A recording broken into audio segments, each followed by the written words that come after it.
注文の多い料理店、宮沢賢治。二人の若い紳士がすっかりイギリスの兵隊の形をしてピカピカする鉄砲を担いで白熊のような犬を2匹連れてだいぶ山奥の木の葉のカサカサしたとこをこんなことを言いながら歩いておりました。全体ここらの山はけしからんね。鳥も獣も一匹も嫌がらん。何でも構わないから早くタターンとやってみたいもんだな。鹿の黄色な横っ腹なんぞに2、3発お見舞い申したらずいぶん痛快だろうね。くるくる回ってそれからドタッと倒れるだろうね。それはだいぶの山奥でした。案内してきた専門の鉄砲撃ちもちょっとまごついてどこかへ行ってしまったくらいの山奥でした。それにあんまり山がものすごいのでその白熊のような犬が2匹一緒にめまいを起こしてしばらくうなってそれから泡を吐いて死んでしまいました。実に僕は2400円の損害だと一人の紳士がその犬のまぶたをちょっと返してみて言いました。僕は2800円の損害だともう一人が悔しそうに頭を曲げて言いました。はじめの紳士は少し顔色を悪くしてじっともう一人の紳士の顔つきを見ながら言いました。僕はもう戻ろうと思う。さあ、僕もちょうど寒くはなったし、腹は空いてきたし、戻ろうと思う。それじゃあ、これで切り上げよう。なーに、戻りに、昨日の宿屋で山鳥を10円も買って帰ればいい。うさぎも出ていたね。そうすれば、結局、同じこった。では、帰ろうじゃないか。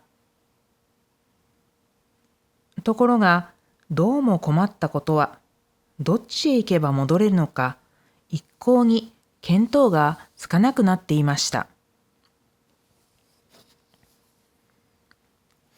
風がどーっと吹いてきて草はざわざわ木の葉はカサカサ木はゴトンゴトンとなりました。どうも腹が空いた。さっきから横っ腹が痛くてたまらないんだ。僕もそうだ。もうあんまり歩きたくないな。歩きたくないよ。ああ、困ったな。何か食べたいな。食べたいもんだな。二人の紳士はざわざわなるすすきの中でこんなことを言いました。その時ふと後ろを見ますと立派な一軒の西洋造りの家がありました。そして玄関にはレストラン、西洋料理店、ワイルドキャットハウス、山猫軒という札が出ていました。君、ちょうどいい。ここはこれでなかなか開けてるんだ。入ろうじゃないか。おや、こんなとこにおかしいね。しかし、とにかく何か食事ができるんだろう。もちろんできるさ。看板にそう書いてあるじゃないか。入ろうじゃないか。僕はも何か食べたくて倒れそうなんだ。二人は玄関に立ちました。玄関は白い瀬戸のレンガで組んで、実に立派なもんです。そしてガラスの開き戸が立って、そこに金文字でこう書いてありました。どなたもどうかお入りください。決してご遠慮はありません。二人はそこでひどく喜んで言いました。こいつはどうだ。やっぱり世の中はうまくできてるね。今日一日難にしたけれど、今度はこんないいこともある。このうちは料理店だけれども、ただでご馳走するんだぜ。どうもそうらしい。決してご遠慮はありません。というのはその意味だ。二人は戸をして中へ入りました。そこはすぐ廊下になっていました。そのガラス戸の裏側には金文字でこうなっていました。ことに太ったお方や若いお方は大歓迎いたします。二人は大歓迎というのでもう大喜びです。君、僕らは大歓迎にあたっているのだ。僕らは両方兼ねてるから。ずんずん廊下を進んでいきますと、今度は水色のペンキ塗りの戸がありました。どうも変なうちだ。どうしてこんなにたくさんの戸があるのだろう。これはロシア式だ。寒いとこや山の中はみんなこうさ。そして二人はその戸を開けようとしますと、上に黄色な字でこう書いてありました。当軒は注文の多い料理店ですから、どうかそこはご承知ください。なかなか流行ってるんだ。こんな山の中で。そりゃあそうだ。見たまえ。東京の大きな料理屋だって大通りには少ないだろう。二人は言いながらその戸を開けました。するとその裏側に、注文はずいぶん多いでしょうが、どうかいちいちこらえてください。これは全体どういうんだ？一人の紳士は顔をしかめました。これはきっと注文があまり多くて、支度が手間取るけれども、ごめんください。と、こういうことだ。そうだろう。早くどこか部屋の中に入りたいもんだな。そしてテーブルに座りたいもんだな。ところが、どうもうるさいことは、また戸が一つありました。そしてその脇に鏡がかかって、その下には長い柄のついたブラシが置いてあったのです。戸には赤い字で、お客様方、ここで髪をきちんとして、それから履物の泥を落としてください、と書いてありました。これはどうももっともだ。僕もさっき玄関で山の中だと思って見くびったんだよ。作法の厳しいうちだ。きっとよほど偉い人たちがたびたび来るんだ。そこで二人はきれいに髪を削って靴の泥を落としました。そしたらどうです？ブラシを板の上へ置くや否や、そいつがぼーっと霞んでなくなって、風がどーっと部屋の中に入ってきました。二人はびっくりして、互いに寄り添って、戸をガタンと開けて、次の部屋へ入っていきました。早く何か温かいものでも食べて元気をつけておかないと、もう途方もないことになってしまうと二人とも思ったのでした。戸の内側にまた変なことが書いてありました。鉄砲と弾をここへ置いてください。見るとすぐ横に黒い台がありました。なるほど。鉄砲を持って物を食うという法はない。いやー、よほど偉い人が始終来ているんだ。二人は鉄砲を外し、帯皮を解いて、それを台の上に置きました。また黒い戸がありました。どうか帽子と街灯と靴をお取りください。どうだ？取るか？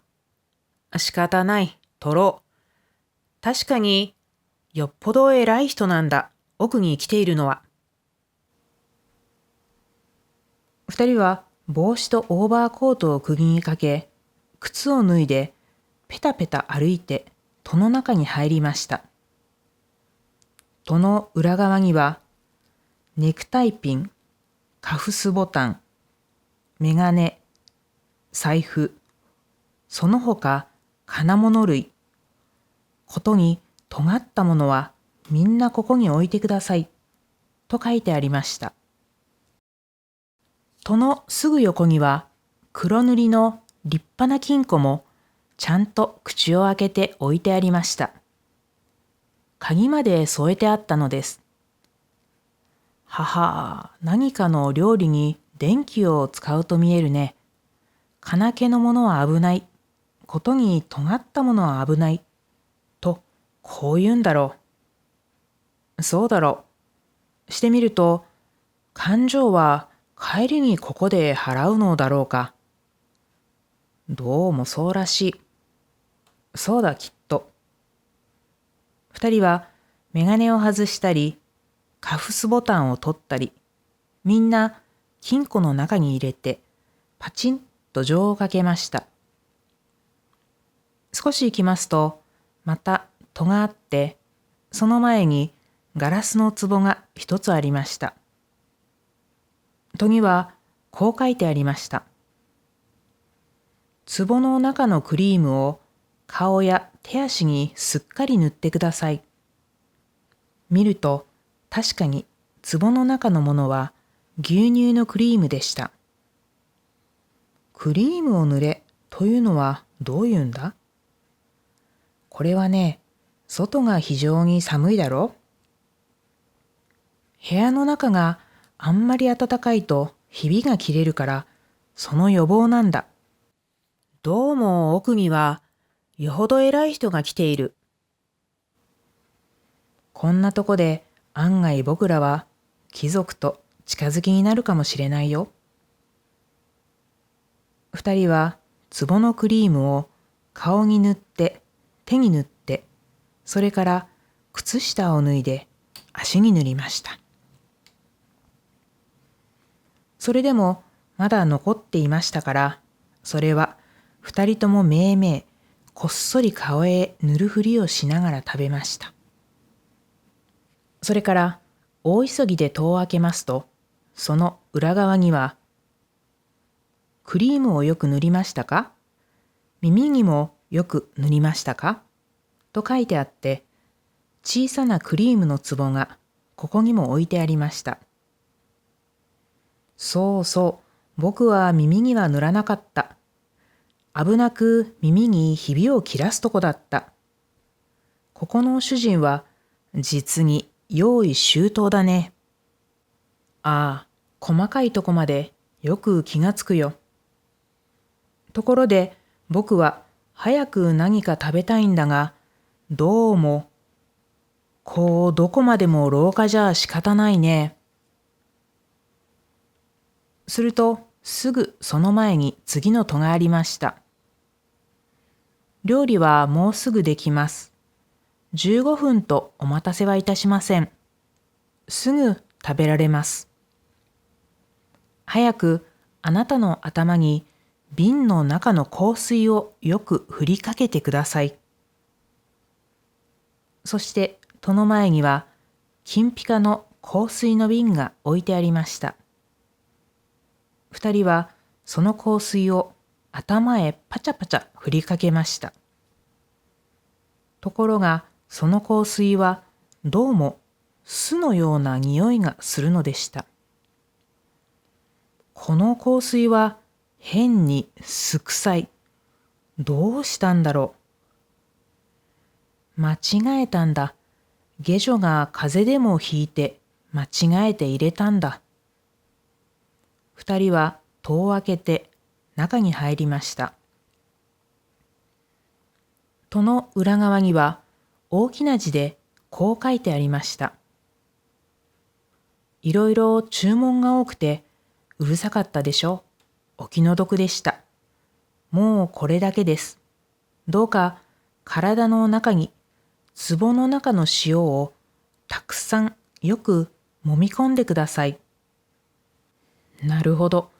立派な青い瀬戸の塩壺は置いてありましたが、今度という今度は二人ともぎょっとしてお互いにクリームをたくさん塗った顔を見合わせました。どうもおかしいぜ。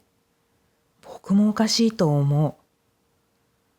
たくさんの注文というのは向こうがこっちへ注文してるんだよ。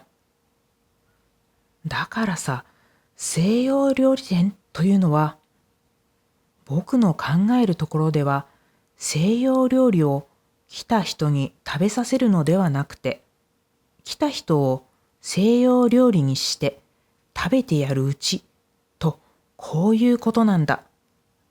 これはそのつまり僕らがガタガタガタガタ震え出してもう物が言えませんでした。その僕らがうわガタガタガタガタ震え出してもう物が言えませんでした。逃げ。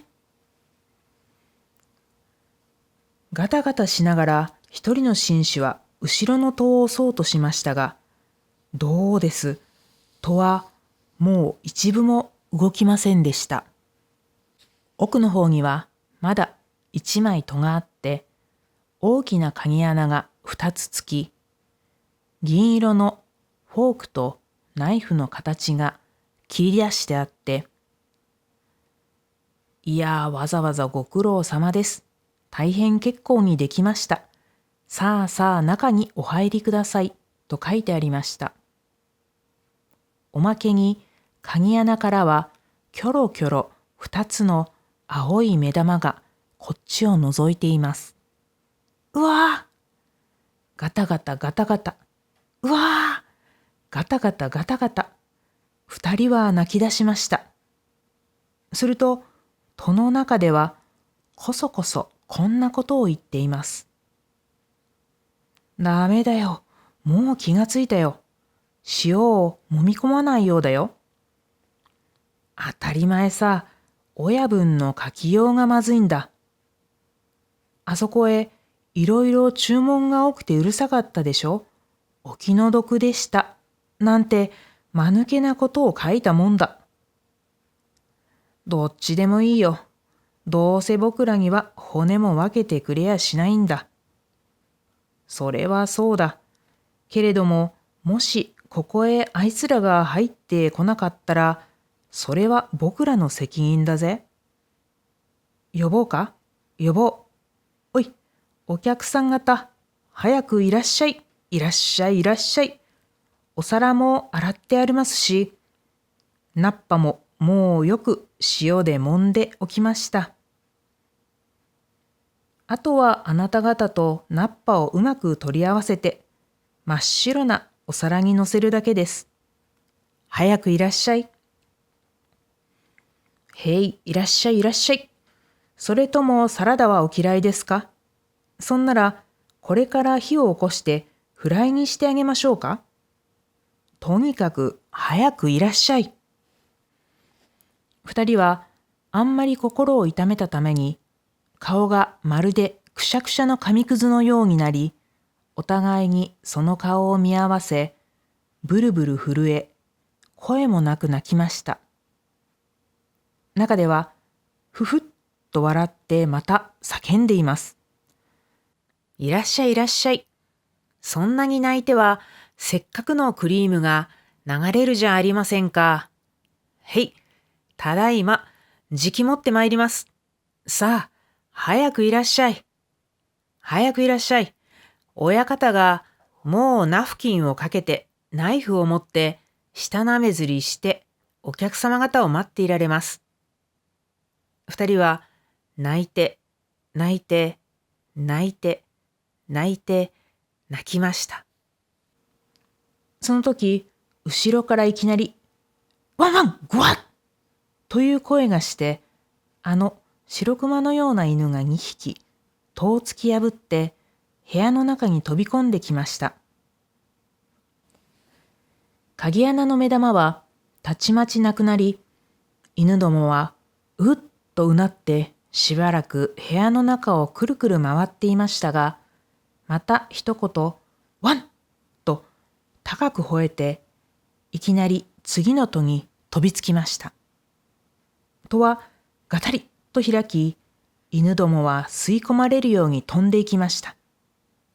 その戸の向こうの真っ暗闇の中で、にゃおぐわゴロゴロという声がして、それからガサガサ鳴りました。部屋は煙のように消え、二人は寒さにブルブル震えて、草の中に立っていました。見ると上着や靴や財布やネクタイピンはあっちの枝にぶら下がったり、こっちの根元に散らばったりしています。風がどーっと吹いてきて、草はざわざわ、木の葉はカサカサ、木はゴトンゴトンとなりました。犬がふっとうなって戻ってきました。そして後ろからは、旦那旦那と叫ぶものがあります。